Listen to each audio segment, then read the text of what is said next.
Chapter 1. I hadn't expected the neighborhood to feel this peaceful. After months of packing, planning, and quietly unraveling from a life that had grown too loud, too demanding, too everything, stepping into my little rental house felt like exhaling for the first time in ages. The street was lined with old trees that whispered when the wind moved through them, and the air smelled faintly of pine and distant rain. I stood on my porch with a box in my arms, letting the quiet settle around me like a blanket. That's when I saw him. My new neighbor. He was unloading groceries from the back of a dark SUV, moving with a kind of careful precision that didn't match his broad shoulders or the quiet strength in the way he carried himself. His hair was dark, almost black, falling in soft waves that brushed the collar of his jacket. And even from across the driveway, I could tell his eyes were striking, pale, almost silver, like moonlight caught in water. He didn't look up, not once. I hesitated, shifting the box against my hip. I wasn't great at introductions, but I wasn't rude either. And something about him, the stillness, the way he kept his gaze fixed on the ground, tugged at my curiosity. "Hi," I called softly. "I'm Natalie. I just moved in next door." He froze, not in the normal way people do when they're startled. This was different, like every muscle in his body locked at once. Slowly, he turned his head toward me. Our eyes met, and something inside me jolted, sharp and unexpected, like a spark jumping between two wires. His expression flickered surprise, then something like alarm, and the grocery bag in his hand slipped. A can rolled across the pavement, clattering loudly in the quiet afternoon. "Oh, sorry," I blurted, heat rushing to my cheeks. "I didn't mean to." His eyes changed, just for a second. A shimmer of gold rippled through the silver, like sunlight breaking through storm clouds. His pupils narrowed, not like a human's, but like no. I must have imagined it. He blinked hard, jaw tightening. "It's fine," he said, voice low and rough around the edges. "I didn't see you." There was something off about the way he said it. Not rude, not unfriendly, just strained. I stepped forward, instinctively wanting to help. "Let me grab that, don't," he said sharply. I froze. His voice wasn't loud, but it carried a warning that prickled across my skin. He seemed to realize it too, because he exhaled and looked away, shoulders slumping. "Sorry," he murmured. I've got it." I nodded, unsure what to say. The embarrassment in my chest pulsed, warm and uncomfortable. And as it did, he flinched, actually flinched, like my emotion had brushed against him physically. He turned away quickly, gathering the spilled groceries with trembling hands. Trembling. Why would his hands be trembling? I swallowed, suddenly aware of the strange tension humming between us.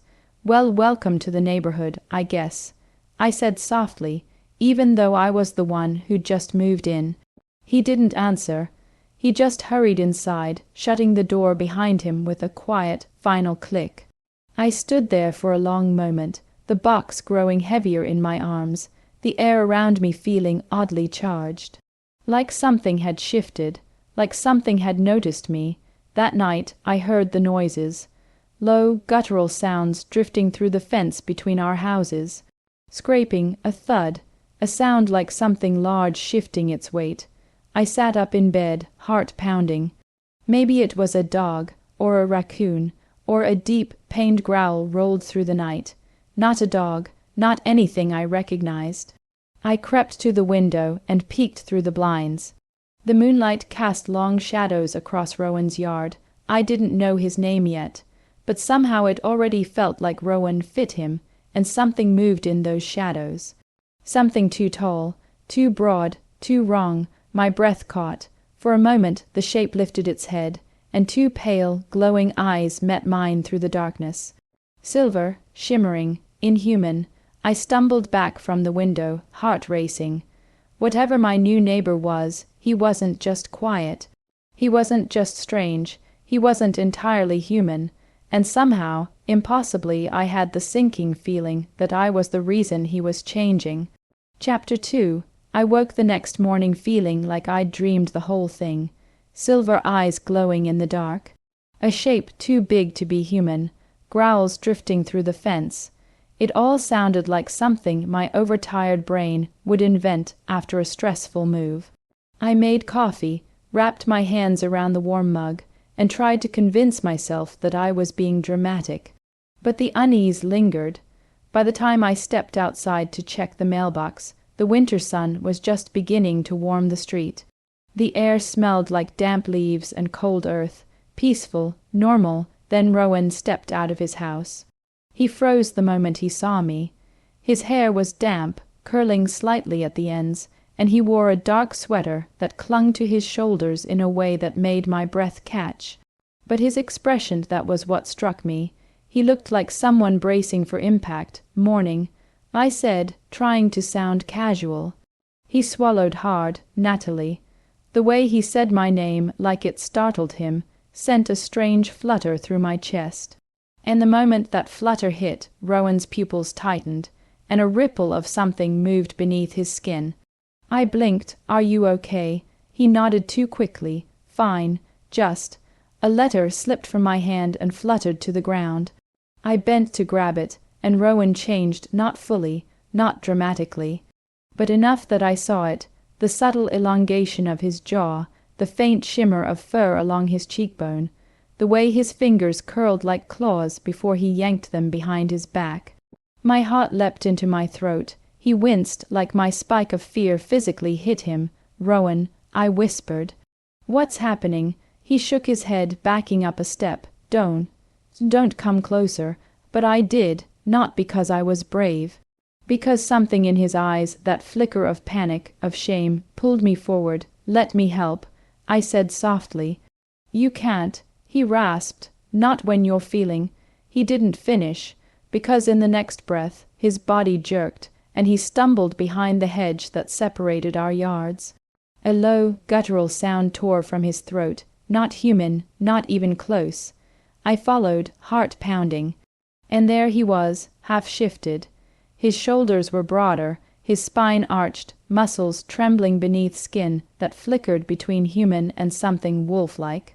His eyes glowed gold, bright and wild. His breath came in sharp, pained bursts. He looked terrified. "Rowan," I whispered, kneeling a few feet away. "It's okay." "No." He growled, actually growled, voice distorted. "You're afraid. I can feel it." I swallowed hard, forcing myself to breathe slowly. "I'm trying not to be. Try harder," he said through clenched teeth. It would have been funny if he didn't look like he was about to tear himself apart. I closed my eyes, grounding myself the way my therapist taught me months ago.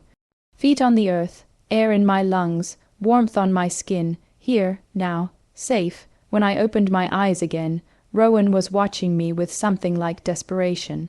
"I'm not afraid," I said softly, "not of you." His body shuddered, the fur receded, the claws softened. The glow in his eyes dimmed to silver. Slowly, painfully, he shifted back into himself. He collapsed to his knees, breathing hard. His sweater was torn at the shoulder, and his hands shook as he braced them against the ground. I moved closer. "Rowan, don't," he whispered, voice raw. "Please, just don't." He wouldn't look at me, not even when I gently touched his arm. He flinched like my hand burned him. "I'm sorry," he said, barely audible. "I didn't want you to see that, Rowan. I can't control it around you." His voice cracked. I don't know why. I felt something twist inside me, fear, yes, but also something else, something softer. Something that made me want to reach for him even though he was pulling away. He stood abruptly, keeping his gaze fixed on the ground. "I need to go," he said. "Just stay away from me, Natalie." And before I could say anything, before I could ask what he meant or why he looked so broken, he turned and disappeared into his house, the door closing behind him with a quiet, final thud. I stood there in the cold morning air, heart racing, breath unsteady. Whatever Rowan was, whatever was happening to him, it wasn't just strange. It was connected to me, and I had no idea why. Chapter 3. I spent the rest of the morning replaying everything in my head. Rowan's trembling hands, the flicker of fur along his cheek, the way my fear seemed to ripple through him like a physical force. None of it made sense, and yet it did. Somewhere deep in my chest, beneath the confusion and the adrenaline, something quiet whispered that I already knew the truth, or at least the shape of it. By noon, the tension had grown too heavy to ignore. I needed answers. I walked next door before I could talk myself out of it. My heart thudded in my chest as I knocked on Rowan's door, the sound echoing through the stillness of the porch. For a long moment nothing happened, then the lock clicked. The door opened just enough for him to look out. His eyes were tired, not physically, emotionally, like he'd spent the morning wrestling with something he didn't want to face. "Natalie," he said quietly, "you shouldn't be here." "I think I should," I said, matching his softness. "We need to talk." He hesitated, jaw tightening, then stepped aside. "Come in." His house was exactly what I expected, neat, sparse, almost painfully controlled. No clutter, no warmth, just clean lines and muted colors, like he was afraid of leaving any trace of himself behind. He stood across the room from me, arms crossed, shoulders tense. "You saw too much," he said. "I didn't want that." "I'm not afraid of you," I said. His eyes flashed, not with magic this time, but with disbelief. "You should be." I shook my head. "Rowan, what happened this morning? What's happening to you?" He exhaled slowly, like the question hurt. "You wouldn't believe me. Try me." A long silence stretched between us. He looked at the floor, then at the wall, then finally at me, like he was searching for a version of the truth that wouldn't scare me away. "There's something wrong with me," he said. "Something I've spent years trying to control." I waited. He swallowed hard. "I'm a shapeshifter." The words hung in the air, soft and impossible. I didn't laugh. I didn't run. I didn't even blink, because deep down I already knew. He watched my face carefully. "You're taking that better than I expected. I saw your eyes last night," I said, "and this morning, and the fur." He winced. "Right, Rowan," I said gently. "What does this have to do with me?" His expression tightened. "Everything." He took a step closer, then stopped himself, fingers curling at his sides. "My transformations are triggered by emotions," he said, "usually my own, but sometimes, rarely, someone else's can affect me too." "And mine do," I whispered. He nodded once, more than anyone I've ever met. A shiver ran through me, not fear, but something deeper. Something that felt like gravity shifting. "What does that mean?" I asked. "It means I can't control myself around you," he said, voice cracking. "Your emotions hit me like a storm. Fear, surprise, embarrassment, even the smallest flicker of something." He cut himself off, jaw clenching. "What?" I pressed softly. He looked away. "It doesn't matter." "It does," I said. "Tell me." His throat bobbed as he swallowed. "When you feel something, I feel it too, amplified, and my body reacts, shifts, changes. I can't stop it." I stepped closer, slowly, giving him time to pull away. "He didn't, Rowan," I said. "I'm not trying to make you lose control." "I know," he whispered. "That's what makes it worse." His voice broke on the last word. I reached out instinctively, wanting to touch his arm to comfort him, but he flinched back like my hand was fire. "Don't," he said, breath shaking. "Please, when you touch me, it's worse." I let my hand fall, heart aching. He looked at me then, really looked, and the vulnerability in his eyes nearly undid me. "I'm not afraid of what you are," I said softly. "You should be," he repeated, but there was no conviction left in it, only fear, only longing. "Rowan," I whispered, "let me help you." "You can't," he said. "Not when you're the one triggering it. But maybe I can learn to control my emotions," I said, "or we can figure out how to manage it together." He stared at me like I'd spoken a language he didn't understand. "Why would you do that?" he asked. "Because I care about you. Because I feel something I can't explain. Because you look at me like you're afraid to want something you've never had." I didn't say any of that. Instead, I said, "Because you're my neighbor, and because you're not alone in this." His breath hitched. For a moment the air between us softened, warm, fragile, full of something unspoken. Then his eyes flickered gold again. Just a flash, just enough to tell me he felt something too. He turned away quickly, running a hand through his hair. "I need time," he said, "to think, to breathe." "Okay," I said gently, "I can give you that." I stepped toward the door, pausing before I left. "Rowan," he looked up, eyes silver and stormy. "I'm not going anywhere," I said. His expression softened barely, but enough. "Neither am I," he whispered, and for the first time I believed him. Chapter 4. Rowan avoided me. Not subtly, not politely, just completely. If I stepped outside, he stepped inside. If I walked toward my car, he suddenly remembered something urgent in his house. If I opened my front door, I could practically feel him freeze on the other side of his own, waiting for me to disappear. It shouldn't have bothered me as much as it did, but it did. Because every time I caught a glimpse of him, a shadow behind a curtain, a quick movement through a window, something in my chest tightened. Something warm and unwelcome and impossible to ignore. And the strangest part, even when he avoided me, he still reacted to me. I learned that the next morning. I walked to the mailbox, trying to pretend I wasn't hoping to see him. The air was crisp, the sky pale and soft, and for a moment I felt almost peaceful. Then Rowan stepped outside. He froze mid-stride, like he'd walked straight into a wall of emotion. His eyes widened, silver brightening into something warmer, and I felt my own breath catch. That tiny flicker of surprise, just that, made him shift. His jaw tightened, his shoulders tensed, and a ripple of russet fur shimmered along the side of his neck before he ducked behind his car like he'd been shot. I dropped my mail. Letters scattered across the sidewalk. "Oh no," I whispered, "I'm fine." He called from behind the car, voice cracking. Just go inside." I didn't. I knelt to gather my mail, cheeks burning, heart pounding, and when I looked up, Rowan was peeking over the hood with unmistakably fox-bright eyes. Our gazes met. He vanished behind the car again. I sighed. "This is getting ridiculous. You're telling me," he muttered.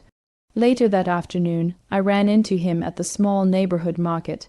Literally ran into him. I turned a corner too fast, my basket bumped his hip, and I let out a startled gasp. Rowan shifted instantly. One moment he was a man holding a carton of eggs. The next, his posture snapped into something skittish and delicate, his eyes wide and glassy, like a deer about to bolt. "Sorry," I blurted. He backed up so fast he nearly knocked over a display of apples. "It's fine," he said, voice too high, too breathless. "Totally fine, great, perfect." He was absolutely not fine. A bubble of laughter rose in my chest, helpless, startled, warm, and the moment it escaped, Rowan's ears twitched. Actually twitched. "Oh my God." I whispered, "You're reacting to everything." He groaned. "Please stop feeling things. That's not how humans work. Well, it's not how shapeshifters work either." He turned and fled down the aisle, leaving me standing there with a basket full of produce and a heart full of something warm and aching. By evening, I'd started writing things down. Embarrassment made him fox-like. Surprise made him deer-like. Amusement made him twitchy and adorable. Fear made him wolf-like. Sympathy softened him into gentler forms. In attraction, I didn't have enough data for that one, yet, but I got it that night. I was taking out the trash when Rowan stepped onto his porch. He froze when he saw me, but he didn't run inside this time. He just stood there, hands shoved in his pockets, shoulders tense. "Hey," I said softly, "hey." The porch light cast a warm glow across his face, highlighting the sharp line of his jaw, the curve of his mouth, the silver in his eyes. He looked tired, vulnerable, beautiful in a way that made my breath catch, and that tiny, involuntary flicker of attraction hit him like a wave. His pupils dilated, his breath hitched. His posture shifted, not into fear, not into panic, but into something protective, warm, almost wolf-like in its intensity. "Rowan," I whispered. He shook his head quickly, backing up a step. Please don't feel that. I can't help it. That's the problem. He gripped the porch railing like he needed it to stay upright. I can't control myself around you, he said, voice low and raw. And I don't know how to fix it. My heart ached, not with fear, with something much more dangerous. Then let me help, I said. He didn't look at me, but he didn't go inside either, and somehow that felt like the beginning of something neither of us knew how to name. Chapter 5. Rowan didn't knock on my door. He didn't call or text. But the next morning, when I stepped outside with a mug of tea, he was already standing in his yard, hands shoved in his pockets, eyes fixed on the ground like he'd been waiting for me. My heart did that stupid flutter again, the one I tried not to acknowledge, and he winced, like he felt it ripple through him. I want to try something, he said quietly. I nodded, stepping closer. Okay. He looked relieved and terrified all at once. I need to learn how to control this, and you're the only one who triggers it this strongly. So if I'm going to figure it out, it has to be with you. Something warm unfurled in my chest. Then let's figure it out. We moved to the patch of grass between our houses, the morning sun soft and pale. Rowan took a slow breath, grounding himself the way I'd seen him do before.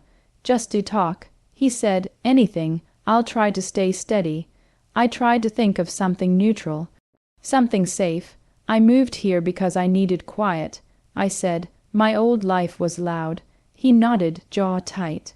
Okay, keep going. I used to work in a place where people needed me constantly. I never had a moment to myself. I felt like I was disappearing. His eyes softened. I know that feeling. The sympathy in his voice hit me unexpectedly, and my chest tightened. Rowan's shoulders twitched a ripple under his sweater, but he held his form. Good, he murmured. That's good. I felt that, but I didn't shift. I smiled. Progress. He huffed a quiet laugh, and the sound warmed something deep inside me. The warmth must have hit him too, because his eyes flashed gold for a heartbeat before he forced them back to silver. Sorry, he muttered. Don't apologize, I said. You're doing great. He looked at me then, really looked, and something in his expression softened in a way that made my breath catch. That tiny flicker of attraction, the one I kept trying to ignore, pulsed through me before I could stop it. Rowan inhaled sharply. His posture changed not violently, not like before, but subtly. His shoulders squared, his stance widened, and a faint shimmer of something protective, something wolf-like, moved beneath his skin. I swallowed. Rowan, he shook his head quickly. It's okay, I can handle it. Just keep talking. So I did. I told him about the first night in the house, how the quiet felt like a blanket. I told him about the way the trees outside my window sounded like waves when the wind moved through them. I told him how I'd forgotten what it felt like to breathe without rushing. He listened like every word mattered. And slowly his breathing steadied, his shoulders relaxed, the shimmer beneath his skin faded. You're doing it. I whispered. You're controlling it.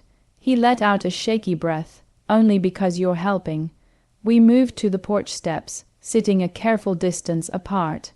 The air between us felt charged, warm, fragile. Rowan rubbed the back of his neck, looking almost shy. Can I ask you something? He said, of course. Why aren't you afraid of me? I thought about it.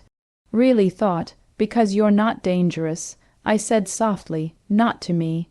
He looked away, jaw tightening. You don't know that. I do, I said. I've seen you at your worst, and even then, you were trying to protect me. His breath hitched. For a moment, neither of us spoke. The quiet settled around us like a soft blanket, warm and intimate. Then our hands brushed barely, just a whisper of contact, and Rowan's entire body reacted, not violently. Not with panic, but with something tender. His eyes softened, his breath deepened, and a warm, gentle energy rippled through him, like his body was shifting towards something affectionate. He pulled his hand back quickly, face flushing. Sorry, I didn't mean, I know. I said, it's okay. It's not, he whispered. Because that wasn't fear or surprise or anything else. That was something else. My heart thudded. Rowan, he stood abruptly, putting distance between us. I shouldn't. He didn't finish. He didn't need to. I could feel the longing radiating off him, warm and aching and impossible to ignore. He took a step back toward his house, but he paused at the door, looking over his shoulder. "Thank you," he said softly, "for helping me, for not running." "I'm not going anywhere," I said. His expression softened, a small, fragile smile that felt like a secret. Then he slipped inside, leaving me on the porch with a heart that felt too full and a truth I wasn't ready to say out loud. I was falling for him, and he was trying so hard not to fall back. Chapter 6. I didn't sleep well. Every time I drifted off, something tugged me back awake. A flicker of unease, a shadow of a dream I couldn't quite catch. By the time the sky outside my window turned a soft, muted gray, I felt wrung out and restless. I made tea. I tried reading. I tried breathing exercises. Nothing helped, and when I finally did fall asleep again, it wasn't gentle. The nightmare hit fast and hard. I was back in my old apartment, the one with the thin walls and the constant noise, and the feeling of being trapped in a life that didn't fit any more. The air felt heavy, suffocating. Someone was pounding on the door. Someone was shouting my name. The lights flickered. The floor shook. I couldn't breathe. I couldn't move. I woke with a gasp, heart racing, sweat cooling on my skin. The room was dark, the shadows too deep, the silence too sharp. My breath came in quick, shallow bursts, and I pressed a hand to my chest, trying to ground myself. But the fear wouldn't let go, and somewhere through the wall, faint but unmistakable, something stirred. A low, rumbling sound, a scrape, a thud. I froze. Another sound followed, deeper, rougher, like something large shifting its weight. My pulse spiked, and the fear I'd been trying to swallow surged up again, sharp and overwhelming. The wall between our bedrooms trembled. "Rowan," I whispered, even though I knew he couldn't hear me. The next sound wasn't human. A growl, deep, guttural, raw, rolled through the night, vibrating through the floorboards. My breath hitched. I scrambled out of bed, heart pounding, and the moment my feet hit the floor, something slammed against the wall hard enough to rattle the picture frames. "Rowan," I didn't think. I just ran, down the hallway, through the living room, fumbling with the lock on my front door. The cold night air hit me like a slap, but I barely felt it. I sprinted across the small stretch of yard between our houses, my bare feet freezing against the concrete. Before I could knock, something crashed inside his house, loud, violent, terrifying. "Rowan," I shouted. The door burst open, and he wasn't human, not even close. He filled the doorway, massive, powerful, his body caught somewhere between man and beast. Muscles rippled beneath dark, shifting fur. His eyes glowed gold, bright and wild, locked onto me with an intensity that stole my breath. But he didn't attack. He stepped in front of me, shielding me, protecting me from something that wasn't there. "Rowan," I whispered, voice trembling, "it's me. You're okay." He growled not at me, but at the empty yard behind me, like he sensed danger that didn't exist. His breath came in harsh bursts, and every exhale sent a warm gust of air across my skin. I took a slow step forward. His ears twitched. His head snapped toward me. For a moment I saw the man beneath the monster. Fear, confusion, desperation. "It's okay," I said softly. "You're safe. I'm safe." He shuddered. The shift rippled through him, violent, uncontrolled, painful. His claws dug into the porch boards. His shoulders hunched. His breath hitched like he was fighting himself. I reached out, slowly, carefully. "Rowan," I whispered, "come back." He made a sound half growl, half whimper, and the moment my fingers brushed his arm, something in him broke open. Not violently, not dangerously, but like a storm collapsing into rain. His body trembled, the fur receded. The monstrous shape softened, shrank, folded in on itself, and then he was kneeling on the porch, human again, shaking so hard I thought he might fall apart. I knelt beside him. He flinched, but he didn't pull away. "I'm sorry," he choked out. "I didn't mean I wasn't trying to, I know," I said, my voice barely above a whisper. "You were trying to protect me." He squeezed his eyes shut, breath ragged. "I heard you. I felt your fear. It hit me like fire. I couldn't stop it." My throat tightened. "It was just a nightmare. It doesn't matter," he said, voice breaking. "I could have hurt you. You didn't. I could have." He pulled back then, just enough to look at me. His eyes were silver again, but softer, filled with something raw and aching. "I can't be near you," he whispered. "Not like this. Not when I lose control every time you feel something."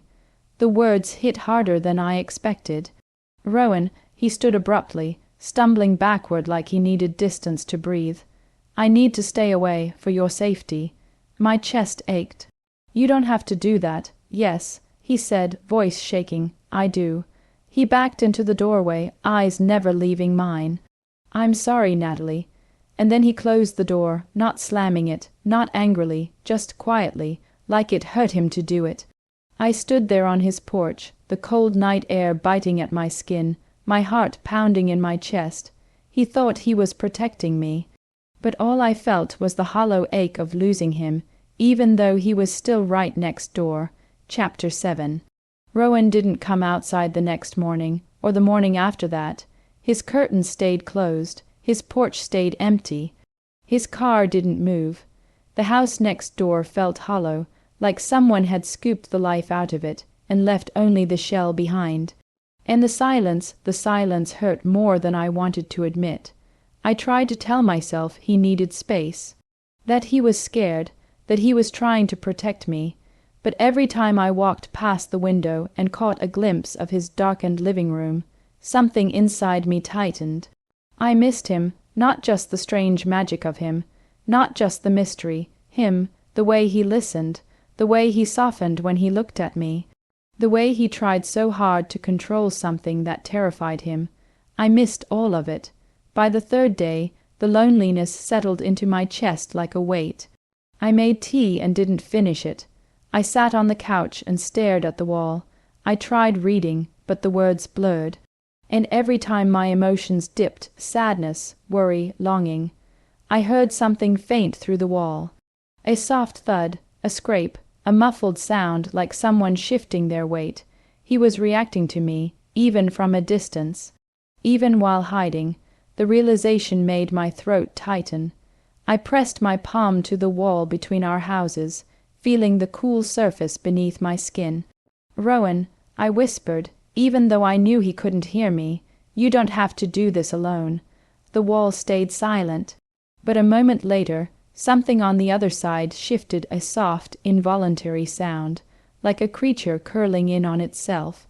My heart ached. I tried reaching out the normal way. I texted him, "Are you okay?" No response. "I'm here if you need anything." "Nothing. Please talk to me." Still nothing. By evening, I couldn't sit still any more. I paced the living room, glancing at the clock, at the window, at the dark shape of his house next door. The quiet pressed in around me, thick and heavy. Finally, I grabbed a jacket and stepped outside. The air was cold, the sky a deep indigo. A few stars peeked through the clouds. The neighborhood was quiet, too quiet, and every step toward Rowan's house felt like walking into something fragile. I hesitated at his porch. The last time I'd stood here, he'd been on his knees, shaking, terrified of himself. The memory made my chest tighten. I lifted my hand and knocked softly. Nothing. I knocked again, a little louder. Still nothing. But I heard something inside, a faint shuffle, like someone moving carefully, quietly, trying not to be heard. "Rowan," I said gently, "I know you're there." Silence. "I'm not here to make things worse." I continued, I want to know you're okay." A soft sound, almost like a breath, drifted through the door. I pressed my palm against the wood. "You don't have to talk. You don't even have to open the door. Just let me know you're all right." For a long moment there was nothing. Then the floorboards creaked, slow and hesitant, like someone taking a single step closer. My heart squeezed. "I miss you," I whispered before I could stop myself. The air shifted, a subtle, almost imperceptible ripple of energy, like the magic inside him, stirred at the sound of my voice.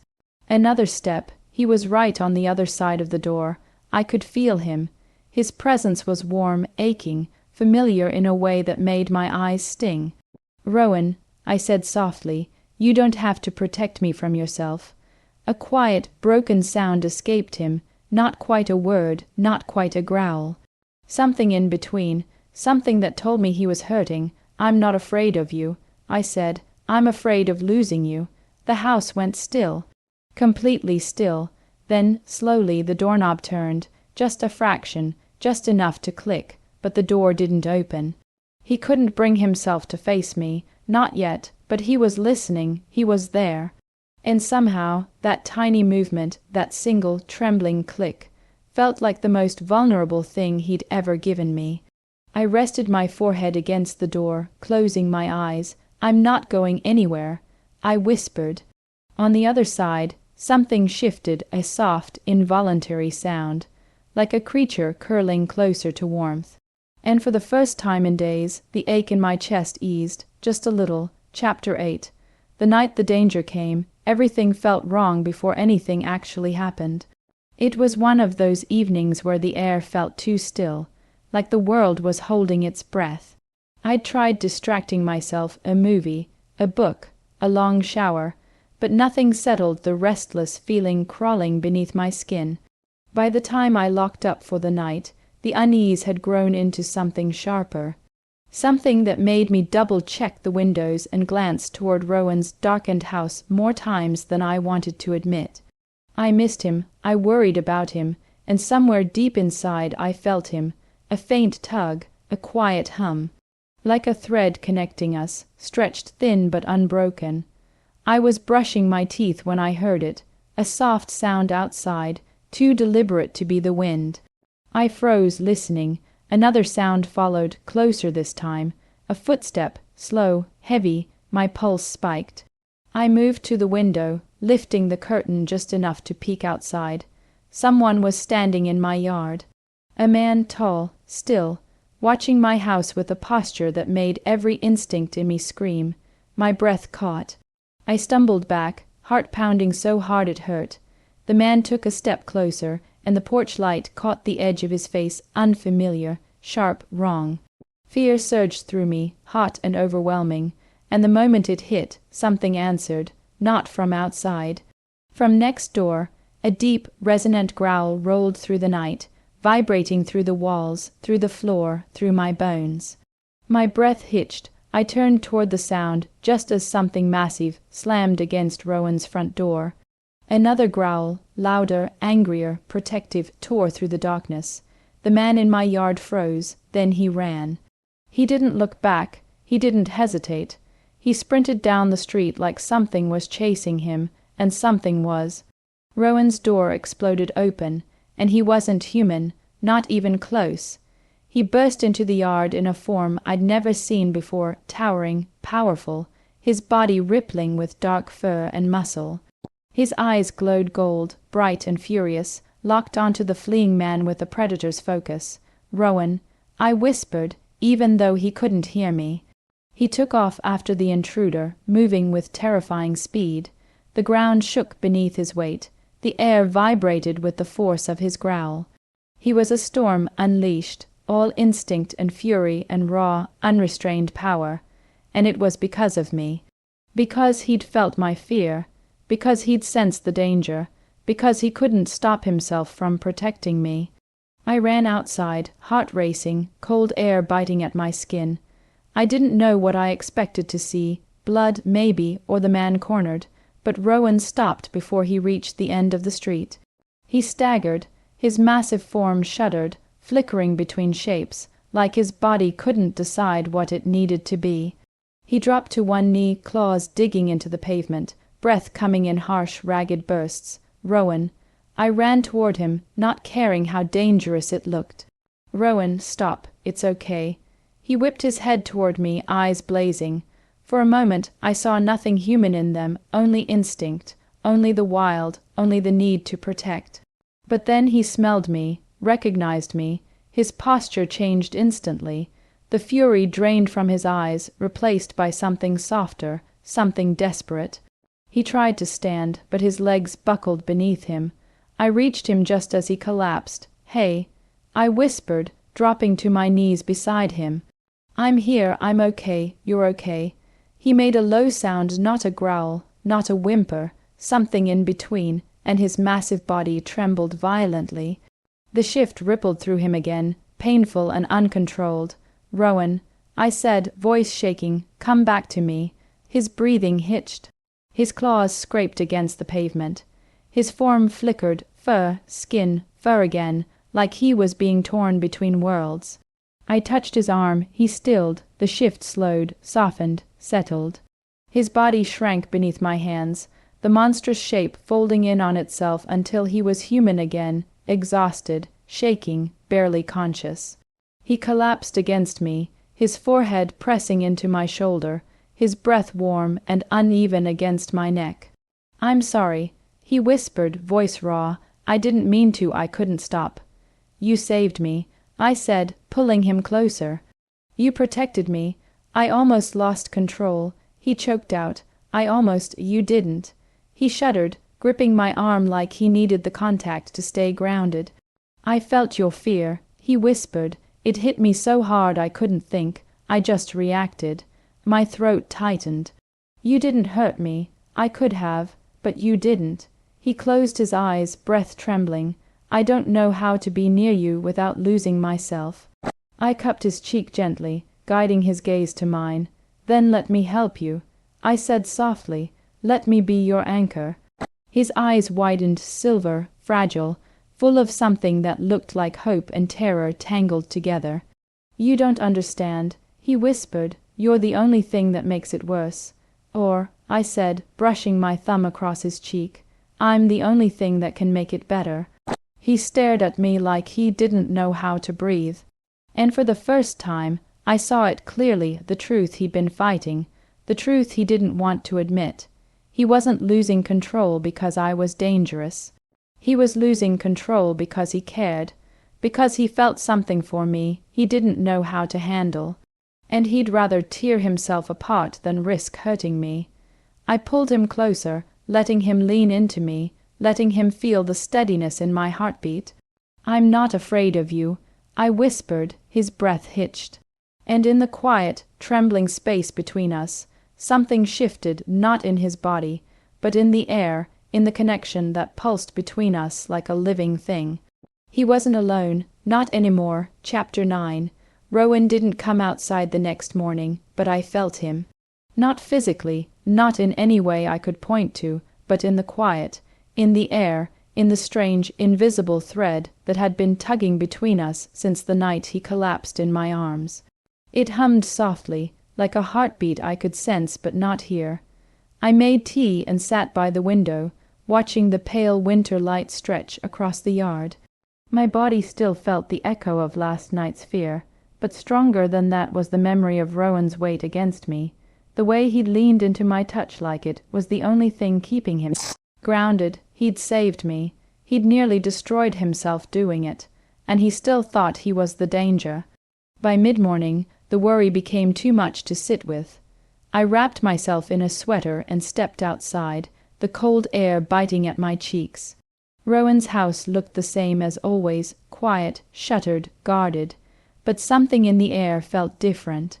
I knocked softly, no answer, but I heard movement inside, slow, hesitant, like someone trying to decide whether to come closer or stay hidden. "Rowan," I said gently, "I know you're there." Silence stretched between us, heavy and fragile. "I'm not here to push you," I continued. "I just want to make sure you're okay." A soft sound drifted through the door, a breath, maybe, or a quiet exhale. I pressed my palm to the wood, feeling the faint warmth beneath it. "Please," I whispered, "let me see you." For a moment nothing happened. Then the lock clicked. The door opened just a few inches, enough for me to see him standing there, pale, exhausted, eyes silver and shadowed. He looked like he hadn't slept, like he'd been fighting himself all night. but he opened the door. That alone felt like a miracle. "Hi," I said softly. He swallowed. "Hi." I stepped inside, closing the door behind me. The house was dim, quiet, the air thick with the scent of cedar and something warm and wild that I'd come to recognize as him. He stood a few feet away, arms crossed tightly over his chest, as if holding himself together. "You shouldn't be here," he said, but there was no conviction in it. "Only fear, only longing. I think I should," I said. "We need to talk." He let out a shaky breath and sank onto the edge of the couch, elbows on his knees, head bowed. I sat beside him, not too close, but close enough that he could feel me if he needed to. For a long moment neither of us spoke. Then he whispered, "I don't know how to control it. You did last week." I said gently, "When we practiced. That was different." He murmured, "That wasn't manageable.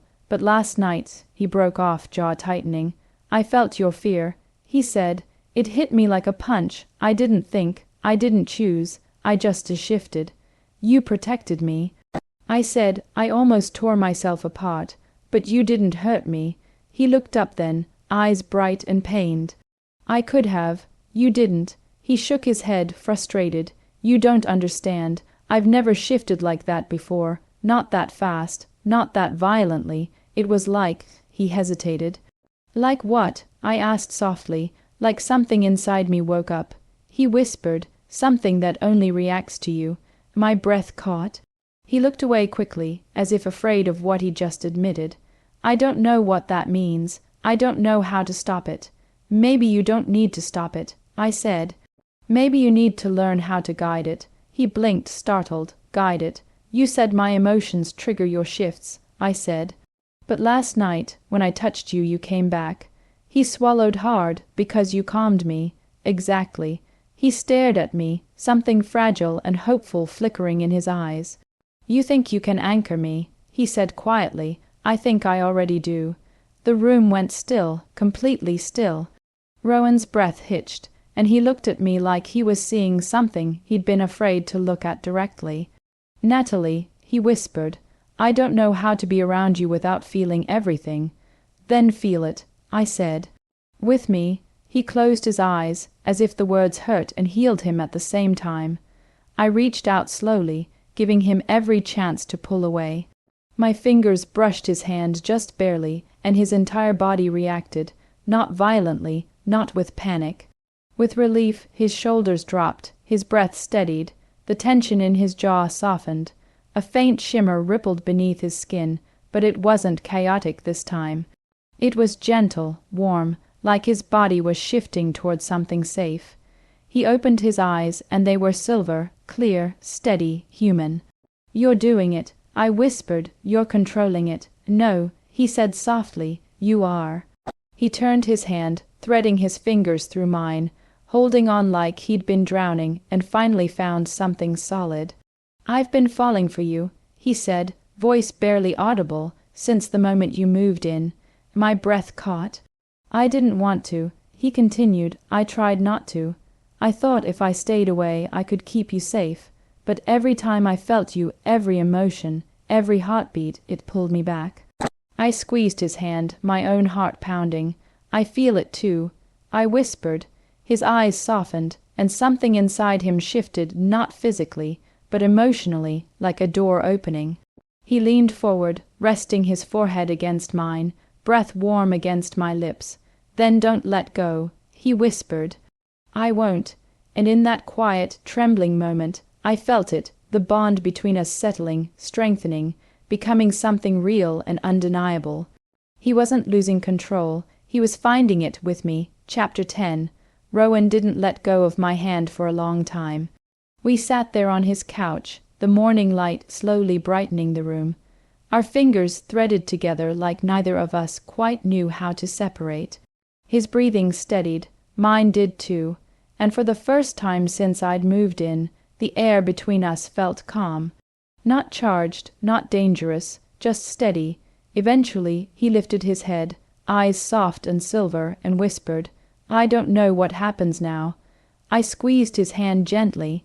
"We figure it out." He let out a shaky breath, like he'd been waiting for those words without realizing it. Then he stood, pulling me up with him, and we walked toward the kitchen together. The morning sun spilled across the floor, warm and golden, and Rowan paused in it like he was feeling sunlight for the first time. He looked different today, not physically, though the exhaustion had faded from his face, but emotionally. Lighter, like the weight he'd been carrying for years had finally shifted. He made tea while I leaned against the counter, watching him move with a quiet grace that felt almost new. When he handed me a mug, our fingers brushed and a soft ripple moved beneath his skin, not a shift, not a loss of control, just a warm, gentle shimmer. He smiled, small and shy. "See, I can stay human. You're doing it." I said, "You're really doing it." "No," he murmured, stepping closer. "You're doing it. You're the reason I can." My breath caught. He was close enough that I could feel the warmth of him, the steady rhythm of his breathing, the quiet hum of magic beneath his skin. "Rowan," I whispered, "you're giving me too much credit. I'm not giving you enough." He reached up, brushing a strand of hair behind my ear with a touch so careful it made my heart ache. His fingers lingered for a moment, warm against my cheek, and the soft shimmer beneath his skin pulsed again, gentle, affectionate, controlled. "I want to stay like this," he said quietly, human, present with you. "You can," I said. "You are."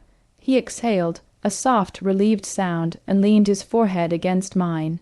The world narrowed to the warmth of his breath, the steady beat of his heart, the way his fingers curled around my waist like he was afraid I might disappear.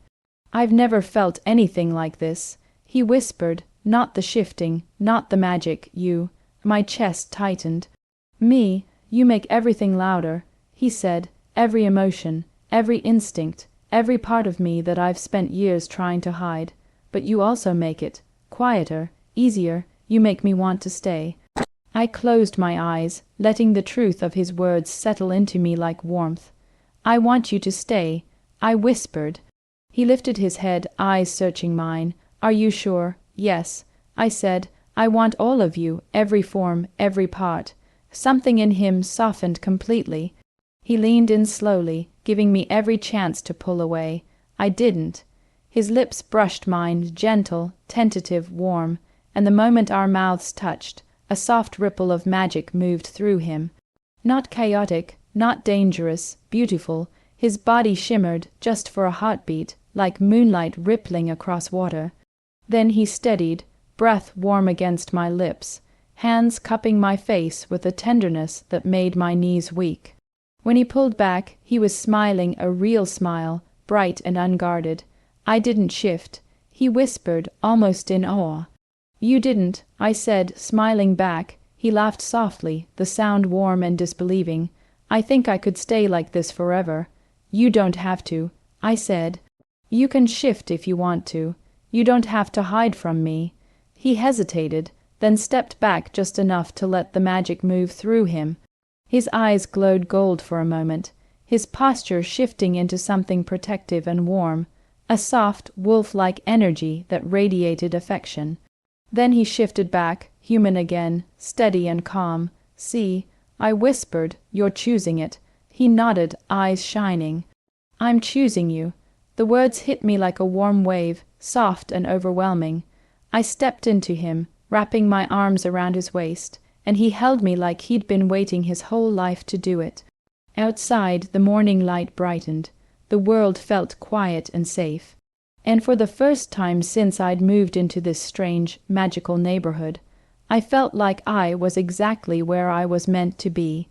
With him, Rowan pressed a kiss to the top of my head, his breath warm against my hair. "I'm not afraid any more," he whispered. "Good," I said, closing my eyes, "because I'm not letting you go." He held me tighter. And in that moment, wrapped in his arms, surrounded by warmth and magic, and the soft hum of something new and beautiful, I knew the truth. He wasn't losing control. He was finding home.